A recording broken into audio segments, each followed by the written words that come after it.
Good morning, everybody. Mona back again with the panel of sustainability and AI. I'm sitting here with Vincent Bakker and Hardoon. So they are going to debate about sustainability and AI and ESG, green energy, green finance and green energy. And it will be more in a debate style than in a fireside chat, which I said in the beginning. Without any delay further, I would give the word to Vincent, and please enjoy. Thank you, Mona. Thank you for inviting me to speak once again, one more time, and it will become a tradition. With me is David Hardoon, and I'm very happy to have him here. But now that Mona gave the word to me, let me take the opportunity to shortly introduce myself. My name is Vincent Bakker. I work for Entoria Energy. We are a renewable energy developer, and I do the finance and the investments. I used to work for Shell, so I've been on the dark side of sustainability, did a startup in renewables, and now I'm a renewable energy developer. And I look very much forward to debate the role of data, AI on sustainability. And with me is the perfect person to discuss these things, because David, you work in both data as well as energy. Yes, absolutely. And let me quickly just say also, thank you very much for inviting me over to participate in the debate. I like the way Mona framed it, but I think it'll be a conversation aspect. But yeah, maybe perhaps if I jump into that, absolutely. So I've had the pleasure of working in the space of machine learning, data, AI for quite a significant amount of time. And more recent, and working within a senior advisor for Union Bank of the Philippines, but as expanded capacity over the last year or so, I've been also working extensively in, I guess, the sustainability side of the house, particularly with Aboitiz Power, Republic Cement, which actually, as you can imagine, and you were just mentioning Shell, these are still industries that have a potential impact to the environment. And the goal, which has always been a passion, is to make data and AI real, and that's as an opportunity of making it real and effective in the space of sustainability. Very good. Well, that sounds like a big mission, David. Data and sustainability, but why do we need it? We shouldn't pollute to begin with. Why is there a role for data? Yeah, no, look, you see, this is where I can absolutely agree with you. We shouldn't pollute. But this is where I believe there is the challenge. For example, if you look at the UNDP goals and so forth, these are high, universal, humanitarian ambitions that we can all subscribe to, not to pollute. But going from a concept, an idea, to the realization of it, the practical aspect of it, may have a significant gap. Now, if we could restart the world today and then start building a capacity and capabilities in a manner that doesn't pollute, sure. But the reality of it is, if we now switch off our dependency on coal, I mean, if I quote Elon Musk, it'll be highly irresponsible. There needs to be a genuine transition. There needs to be a move. And this is why I will advocate and believe that data becomes so important in that process of transition, of achieving those aspirational goals of, to your point, not to pollute to begin with. And data becomes an element of, well, what does pollute mean? What are the contributing factors? To what extent are we polluting? How we're polluting? Really understanding all those aspects and all those levers to essentially quantify it. And this becomes really important because we want to avoid greenwashing, whereby you have all these various ESG or sustainable aspects, but like, yes, we're going to come green. But when you go down to the detail saying, well, but what is it that you're exactly doing? How are you doing? How are you measuring? How are you becoming greener as to that path of achieving not pollution, essentially?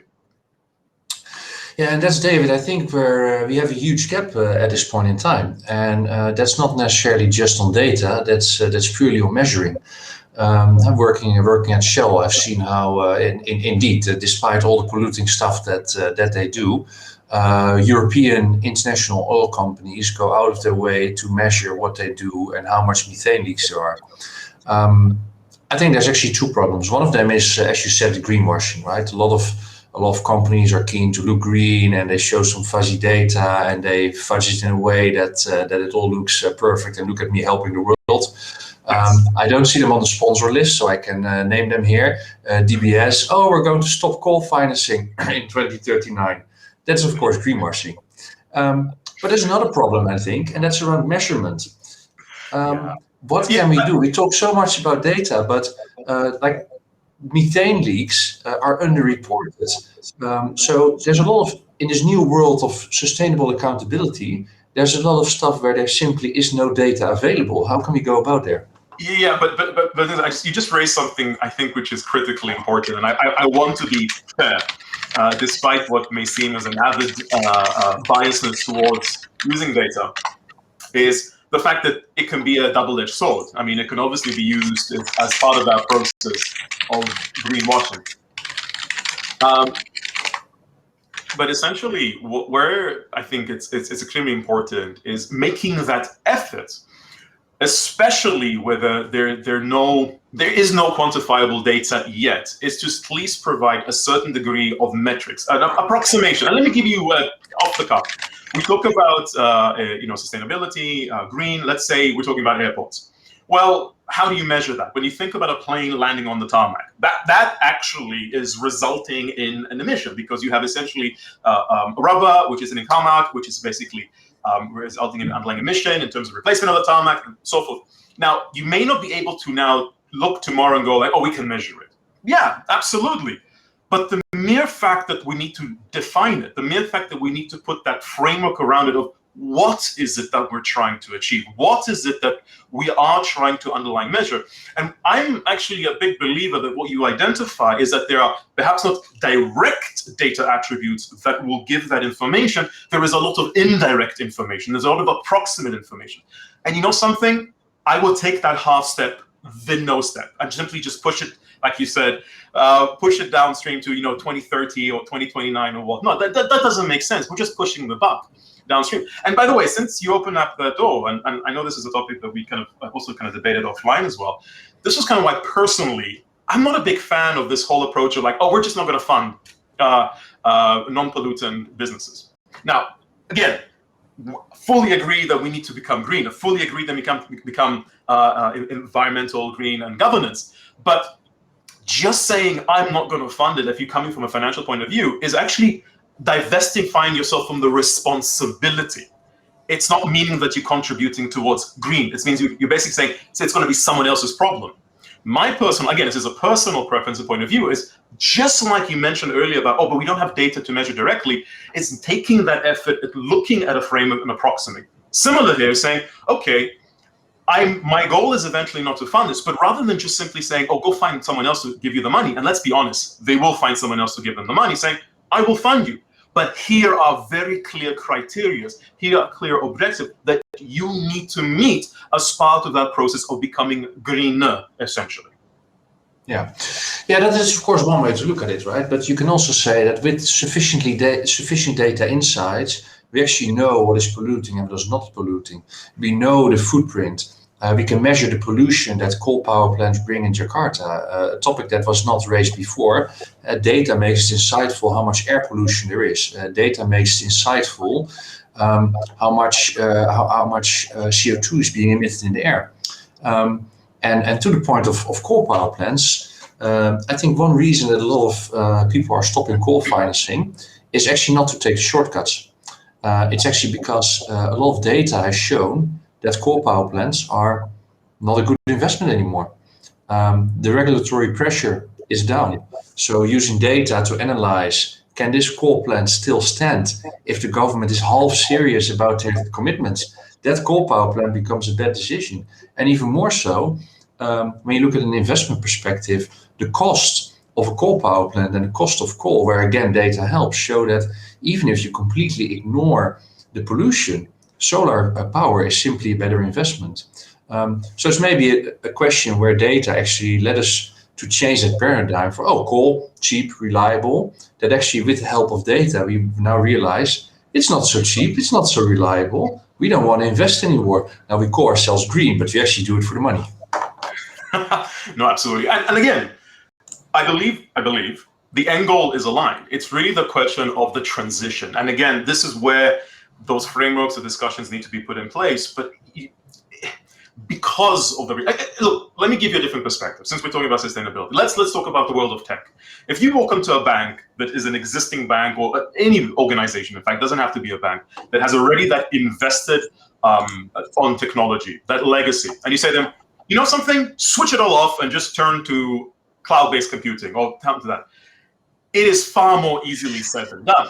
What you will find is that there is a transition, but it is a transition that is important. It needs to be driven with all the pain associated. That is something that needs to be back in the mind. Versus if you look at a startup that says, we're going to start off this way. We're going to start with, if I make the analogy back to green, with essentially that investment in terms of, be it air, wind turbines, etc. and so forth. So it's really about realization of, fine, everything new, it needs to be adherent to this. Don't start a new coal plant. But the existing one is, how do we make sure our demand and our capacity, unless we literally turn around to everyone else and okay, let me say something slightly controversial, stop mining crypto because it's consuming so much electricity. We can't have our cake and eat it. If we're going to be power hungry, we have a realization that we have an existing dependency that has to transition.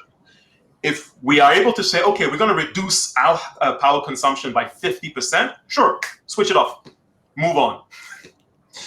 Yeah, so there comes a bit of a problem, right? So we talked a bit about how data can help, and you gave some examples. We can have direct measurements, but maybe we use some indirect measurements. We don't need to measure the tarmac, but we don't know that we do know how many planes land, so we can still calculate the emissions. Exactly. But what's the value? And now I'm going back to the topic of RegTech. What's the value of a lot of measurements and reporting if I can still do whatever I want?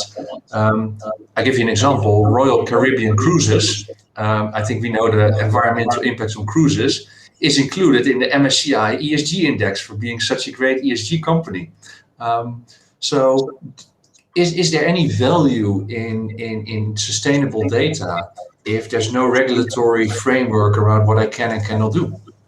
Yeah, so let me answer this in two parts, and I want to give a concrete example that is being done even though there isn't perhaps that regulatory aspect, and kind of leading towards my personal view, and perhaps given my past experience working within a regulator, I'm slightly more inclined to regulation. So for example, in power, just to your point, is leveraging on the data. This was actually one of the applications, operationalized ones, both in Aboitiz Power. We're actually understanding and measuring the sulfuric dioxide emissions which are coming from the plants. And then understanding, well, how is it possible to forecast and predict those in advance to be better able to manage those? Concurrently, in terms of, if those who are familiar with this kind of how it's controlled, is the usage of limestone, within the furnaces to actually reduce that underlying emission. And what you're finding is actually using that data allows you to start managing, and that's the key word, managing, if not reducing your emissions, while, and this was to me a huge win-win, actually concurrently managing the potential cost to an organization. And that's also a mindset change. That's why I wanted to mention it, because I'm a strong believer that this could be a really win-win. A lot of times people look at compliance, look at RegTech, they think of it as like, oh, it's just going to be a cost. It's a cost of compliance. But when you look at this slightly differently, you realize, no, it's actually a business opportunity as part of that transitioning. So that's one. But this is happening, this is done because of, commitment, because of, public responsibility, personal responsibility. Yes, there has to be regulatory push. There has to be, like I said, you want to make that transition, you're willing to, but it's going to be painful. And there needs to be those ring fence by saying, look, we need to go through this certain pain because it is the best thing for us as a society, as a public, as a planet, to be very honest with you. And this goes across the board in terms of technology, in terms of implementation. Now, this is, of course, easier said than done, because in order to regulate, there needs to be an understanding of what is it that you're regulating? What are those goals? What are those measurable aspects, not just a high ambition? And again, I strongly believe it can be done. The challenge there is that it's not going to be perfect. Like, again, go back to the tarmac example. It'll be an approximate. But again, given the fact that we're dealing with something that has such a significant impact to the health and the future of us as a species, I always like to joke here that, we only have one race, is putting and having something which is even 50% in the right direction, rather than trying to achieve something that's perfect and only then going, okay, now we know this is what we're going to do. No, agile, store, form, and keep on improving as we're going along. Yeah. Well, good point. And let me add to that something. By the way, audience, if there's any questions, there's a nice chat box on the right. So of course we're having a nice dialogue, but happy to take any questions, comments, or observations, or even verbal text from your side. Yeah, you're right. 50-50. We can't do it perfectly. I think that's the thing about sustainability. There will be always a bit of pollution. People breathe CO2. You can't forbid them to do it. It's what is the right level. And Vincent, by the way, that's also the same thing about data. It will never be perfect.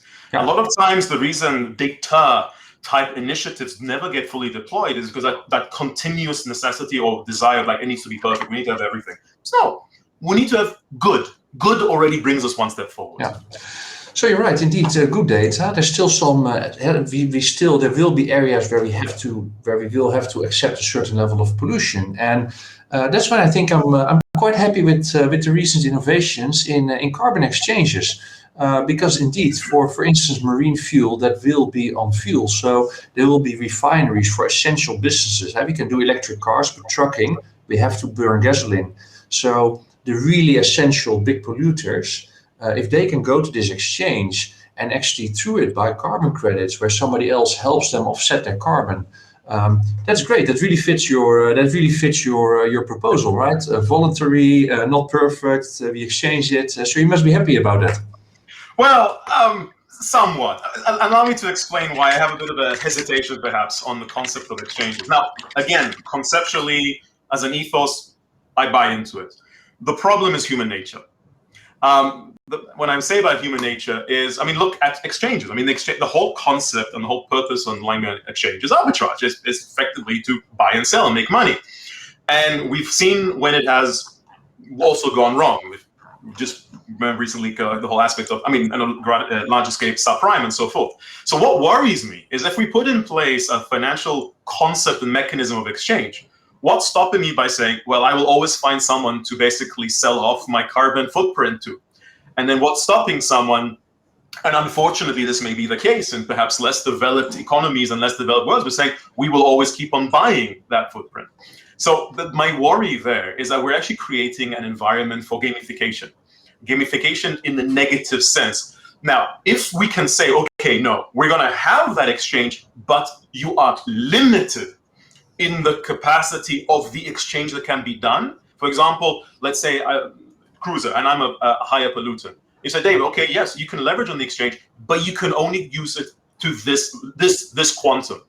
Okay, that I'm starting to buy that a bit more, because at least now I have that constraint and pressure that is forcing me to make sure I'm reducing my footprint to the extent that is possible, rather than just saying, you know something, I just talk the talk, but I'll just always find someone to sell it to, because from a business perspective, remember, it's a cost of compliance. That's why I mentioned that earlier. We need to shift away by just thinking it's just a cost. I just pay it and it goes away.